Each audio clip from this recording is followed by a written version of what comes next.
Hey guys, welcome to my channel. I'm Lisa, and in this video we're going to talk through how I've completed this horse with the pan pastel background. In the description below I'll put a list of the paper and pencils that I've used to complete this one. And if you like this video, remember to like and subscribe and let me know what you would like to see in the future, and if any of these tips helped you. If you would like to see how I got this image from my tablet onto my art paper to create this image, please check out my other video because it's quite helpful on how to transfer an image from an iPad. So let's get started. So to begin with, I use my kneaded eraser to go around the horse and just erase some of the graphite, otherwise you might be able to see it through the pan pastel. I then went in and started to put in all of the blue colours, and I just started to map in all of the shapes that I could see and started to darken and lighten certain areas just to get the basic outline. I did go around where the trees are going to be and just tried to leave some gaps so that there wasn't sort of blue underneath the green and brown colours. So for the trees, I just roughly went in with a sponge just on the side and started to dab it all down with different colour greens. Then I started to build in some of the darker colours. To get the straight lines, I used the flat edge of the sponge and put that down, and then started to blend it out with the green colours and the darker brown and the neutral grey colours. So to blend everything together, I was using a small makeup brush, you can see on the left hand side. And for the straight lines, like I said, I was using the side of the blending sponge. So to get all the depth of colours, make sure to use different greens and even some light yellow tones, and then to really get those highlights in there, I was using the titanium white and then just going through and blending it out. So I spent a lot of time going over and blending it all together, adding in more dark and light tones, especially in the blue and the green, and also the neutral grey colours. You can see that I'm picking the piece up quite a bit and moving it around. This is because this is Saunders Waterford paper, which is not sort of a pastel map paper. This is more just for colour pencils. So the pan pastel doesn't always stick 100% onto the page. So this is me just getting off some of the excess dust as well. So now that I was kind of happy with the background, I decided to move on to the horse. So I put down a piece of tracing paper, traced over around the horse, and then cut that out. And then I can leave the tracing paper on the background so that just when I'm drawing and leaning on it, it won't smudge off, because as soon as you touch the pan pastel with your hands, it will just smudge off straight away. Moving on to the horse, I always start with the eye when it comes to animals and things like that. There's sort of a orange and red tone to the eye, so I used the dark sepia to outline the eye, and then I went in with some terracotta, sanguine, burnt sienna and the dark sepia over the top just to ensure that there's a bit of a brown tone in the eye. There's some eyelashes just above the eye as well, so I use my embossing tool for this one just to ensure that you can see the eyelashes at the end, and that keeps them nice and white and crisp. Then moving on to the ear and the hair, I had a look and you can sort of see where there are lighter hairs in the ear and also in the mane, so I did use my embossing tool to go in and put some lines in so that you'll be able to see those really white areas at the end.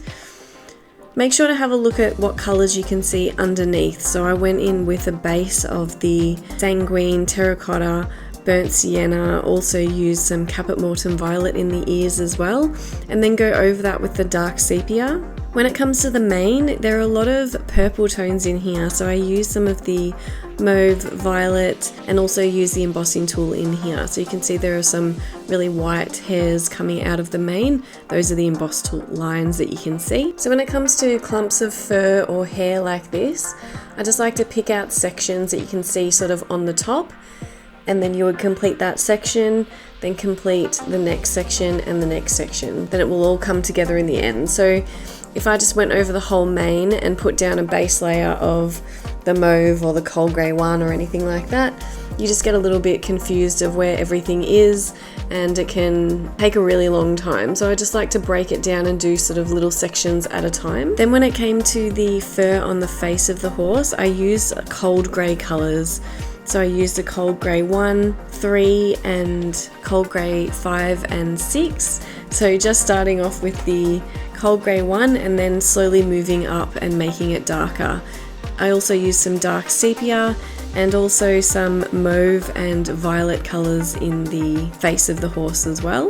So like I said before, just picking out pieces of the fur and the face and working on those one at a time.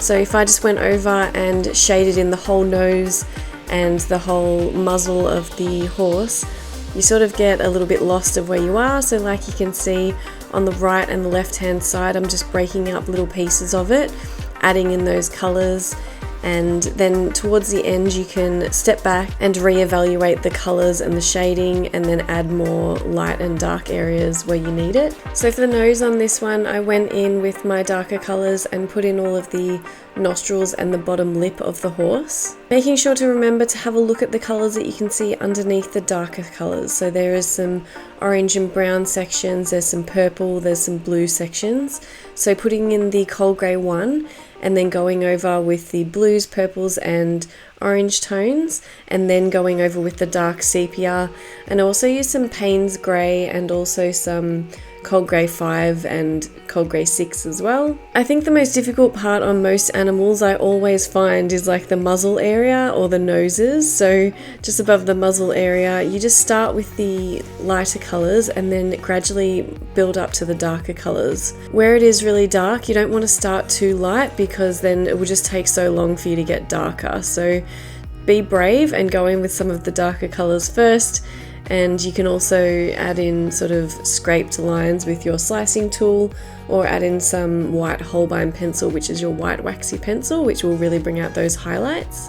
When it came to the body and that sort of speckled texture on the front of the horse, I did use a lot of the cold grey colours. So I'd start with the cold grey 1, work up to like a cold grey 3, 4, 5 and 6, and then also add in some Paynes Grey, dark sepia in the darkest areas, and then make sure to have a look at the colours that you can see underneath the fur again. So there are purple sections, there are blue sections. And when completing texture like this, remember to put your fur strokes in the direction of the fur and also against the direction of the fur. So if you're going with like your dark sepia or Paynes Grey, in the direction that the fur is going, so flicking them down to the right or the left, and then against the direction of the fur, so flicking them up into the wider sections. That will make it look like the white hairs are overlapping the dark hairs and give it more of an illusion of a thicker fur. An alternative to this is also going over the darker colours with a white waxy pencil, which will put some more white hairs over the darker hairs. You can also use like a slice tool to slice away some of the white hairs. So all of these things will add texture and make it look that much thicker and realistic. So anyway, this is the final result. I really hope that you like this piece. Remember to give me a like and subscribe, and let me know of anything you'd like to see in the future in the comments below. I will see you in the next video. Keep drawing. Thanks guys.